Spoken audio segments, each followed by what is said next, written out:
ये जो जीव है ये भगवान का ही एक अंश स्वरूप बन करके प्रकट हुआ है। और दुनिया की सब बातें आप झुटला सकते हो। कोई कह देगा मैं भगवान को नहीं मानता, कोई कह देगा मैं संतों को नहीं मानता, आप कह सकते हो। लेकिन आपके मानने न मानने से ये बात झूठी नहीं हो जाती कि आप भगवान के हो। क्योंकि जिस आत्मा की शक्ति से आप बोल रहे हो वो आत्म शक्ति भी आपको भगवान के ही द्वारा प्राप्त हुई है। आत्मा निकल गई तो फिर इस शरीर का क्या कोई दशा रहती है? घर परिवार वाले भी बोलने लगते हैं कि अब जल्द से जल्द इनको जाके शमशान में दाह संस्कार करो। घर में 2-5 दिन भी रखोगे तो पूरे घर में दुर्गंध फैलने लग जाएगी। सोचो ना कितनी आश्चर्य की बात है। आंख 2 जो अब हैं तब भी वही रहेंगी, हाथ यही रहेंगे, पांव दोनों यही रहेंगे, सब कुछ यही रहेगा शरीर का हिस्सा। पर एक जो आत्म शक्ति है, जो भगवत शक्ति है जिसे आत्मा कहते हैं, उसके निकलते ही ये 5 फीट 6 फीट लंबा जो शरीर है ये व्यर्थ हो जाता है।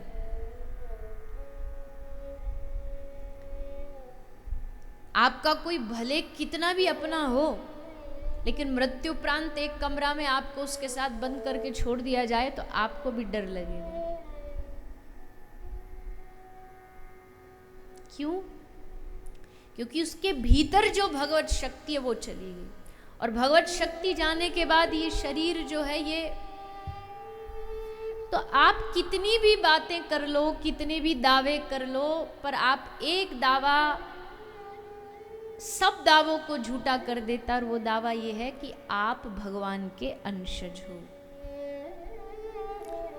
लाख आप पढ़ाई करो, लाख आप विद्वान बन जाओ, पर इस बात को आप झुटला नहीं सकते। एक आदमी की अंगूठी खो गई, सोने की अंगूठी खो गई। तो संत के पास गया। महात्मा जी बड़े ज्ञानी थे, तो उसने सोचा महात्मा जी ज्ञानी कुछ बता देंगे कि कहाँ खोई है। आजकल तो लोग संतों को भी इसलिए उपयोग करते हैं ना, कोई हमारा काम बिगड़ गया हो तो महाराज जी कुछ फूंक फांक दें हमारे ऊपर, कोई बबूती डाल दें तो काम बन जाए। तो जाके बोला कि बाबा आपको तो पता ही होगा कि हमारी अंगूठी कहाँ खोई है, चोर के पास है कि बैग में है कि पॉकेट में है कि कहीं गली में गिर गई है, कहीं रोड पर गिर गई है। तो संत ने मुस्कुरा के कहा कि हाँ मुझे पता है, मुझे पता है, मुझे ज्ञान है, मुझे ज्ञान है। तो उसने कहा बताओ बताओ कहाँ पर गिरी है, क्या ज्ञान है आपको? संत ने कहा कहीं भी गिरी हो, पर जो मुझे ज्ञान है वही सच्चा ज्ञान है। तो बोले बताइए तो क्या ज्ञान है आपको, कहाँ गिरी है, किसके पास गिरी है? तो महात्मा जी ने कहा कि हमको ज्ञान ये है कि अंगूठी जहाँ होगी सोने में ही होगी, ये हमें ज्ञान है और यही सच्चा ज्ञान है। उस व्यक्ति ने कहा मतलब? महात्मा जी ने कहा तुम्हारी अंगूठी तुम्हारे जेब से अलग हो सकती है, तुम्हारी अंगूठी तुम्हारे घर से अलग हो सकती है, तुम्हारी अंगूठी तुम्हारे बैग से अलग हो सकती है, तकिए से अलग हो सकती है, लेकिन तुम्हारी सोने की अंगूठी सोने से अलग नहीं हो सकती है। ये ज्ञान मुझे, और यही सच्चा ज्ञान है। तुम लाख कोशिश करो, सोने से सोने की अंगूठी को कैसे अलग कर पाओगे? और यही ज्ञान सच्चा है।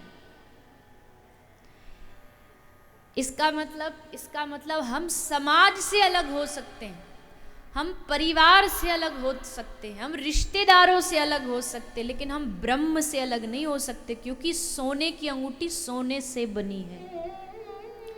जीव भगवान का ही अंशज है, लाख कोशिश करे वो भगवान से अलग नहीं हो सकता। स्वर्ण से बस एक आकृति बना दी गई है अंगूठी की, तो भगवान ने भी एक जीव बना दिया, भगवान ने खेल रचा। जैसे एक दिन मैंने आपको और कहा था ना, आप तो 24 घंटे कह देते हो हम बड़े बिजी हैं, ठाकुर जी अपने समय का उपयोग कैसे करते होंगे? तो बोले एक बार भगवान बैठे बैठे थोड़े बोर हो गए। ऐसे ही भाव है, कोई ये मत पूछना कौन से शास्त्र में लिखा ठाकुर जी बोर हो गए। ऐसे ही भाव है एक भक्त का। बोले ठाकुर जी, बोले अब क्या करें, हमारे पास तो कोई काम धंधा नहीं। तो आदमी टाइम पास के लिए भगवान ने क्या सोचा, चलो खेल खेलते हैं। और खेल खेलने के लिए तो अकेले से तो खेला नहीं जा सकता, तो उसमें 2-4 प्लेयर तो चाहिए। तो ठाकुर जी ने अपने ही महतत्व से अनेक सृष्टि प्रकट की, जीवात्मा प्रकट की। और भगवान ने खेल कौन सा खेला? आप सबने बचपन में खेला होगा, छुपम छुपाई का खेल। तो छुपम छुपाई के खेल में क्या होता है, एक आदमी ढूंढता, बाकी सारे खिलाड़ी छुपते हैं कहीं जा जा करके। तो पहले बारी ठाकुर जी की छुपने की आई, पहले बारी जीव के छुपने की आई। तो जीव कहाँ छुपा? कहीं अपने घर में जाके छुप गया, ठाकुर जी ने ढूंढ लिया। दुकान में जाके छुपा, ठाकुर जी ने ढूंढ लिया। मंदिर गुरुद्वारे जाके छुपा, वहाँ भी ठाकुर जी ने ढूंढ लिया। हर जगह भगवान उसे ढूंढ लेते। अब बारी आई भगवान के छुपने की। तो जिन्होंने छुपम छुपाई खेली होगी उनको ये रूल पता होगा गेम का, कि जहाँ पहला वाला खिलाड़ी छुप चुका होता है उस जगह दूसरा नहीं छुपता, क्योंकि वो जगह तो उसको पता है, वो वाली जगह तो ढूंढ लेगा। तो कोई नई जगह ढूंढता है जहाँ वो जगह उसने देखी ना हो, तभी नहीं पकड़ पाएगा। तो भगवान ने सोचा हम कहाँ छुपे, घर में ये छुप लिया, दुकान में ये ढूंढ लेगा, मंदिर में ये ढूंढ लेगा, सब जगह ढूंढ ले, ऐसी जगह छुपो जहाँ ये नहीं छुप सकता। तो कहाँ जाके छुपे ठाकुर जी? ठाकुर जी कहीं बाहर जाने की जगह भक्त के हृदय में ही जाकर के छुप गए। अब उसकी बुद्धि तो यहीं तक जाती है कि दुकान में ढूंढूं, दुनिया में ढूंढूं, तीर्थों में ढूंढूं, कहाँ ठाकुर जी मिलेंगे। और ठाकुर जी बैठे बैठे हंस रहे, देखो सारी दुनिया में ढूंढ रहा है और हम इसके भीतर बैठे, हमारी तरफ दृष्टि भी नहीं कर रहा, हमारी तरफ देख भी नहीं रहा। अरे पगले, एक बार अपने हृदय में झांक, हर श्वास के साथ तुझे गोविंद का एहसास होने लगेगा। हर एक श्वास के साथ तुम्हें लगने लगेगा कि ये वायु जो भीतर जा रही है, श्वास जो जा रही है, कुछ और नहीं, ये साक्षात हमारे आराध्य देव हमारे हृदय में बैठे हैं, हमारे चित्त में बैठे हैं। मोको कहाँ ढूंढे रे बंदे, मैं तो तेरे पास में। इस दुनिया में हमारे सबसे नजदीक कोई है, तुम्हारा कोई रिश्तेदार नहीं है। इस दुनिया में सबसे नजदीक अगर कोई हमारा है तो वो हमारे ठाकुर जी। तुम्हारा कितना भी प्यारा हो, रात को सोते समय तो उससे दूर हो ही जाते हो, सोओगे तब तो चित्त अवस्था उससे दूर हो ही जाएगी। लेकिन भगवान उस समय भी दूर नहीं होते। कैसे? बोले श्वास पर श्वास के रूप में ठाकुर जी रात्रि को भी हमारे संग रहते हैं।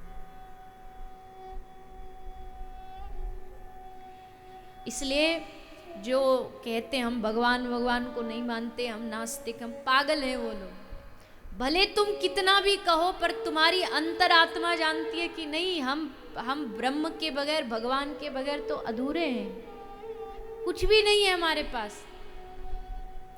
शरीर से प्राण निकाल लो तो शरीर खोखला है, यानी भगवान ही जो प्राण रूप में हमारे हृदय में विराजमान है, बस उनका अनुभव करिए, उनको अपने चित्त में, अपने मन के मंदिर में बसाने का, उनको देखने का प्रयास करिए।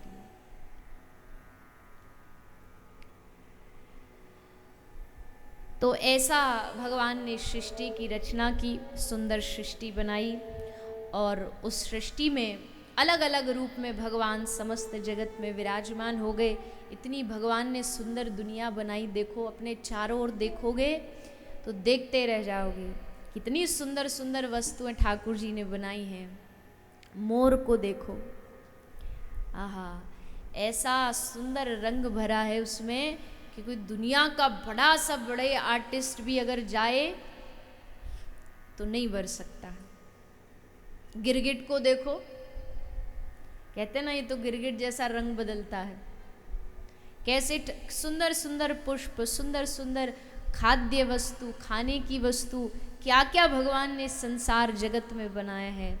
और सोचो कि जिसकी रचना इतनी सुंदर,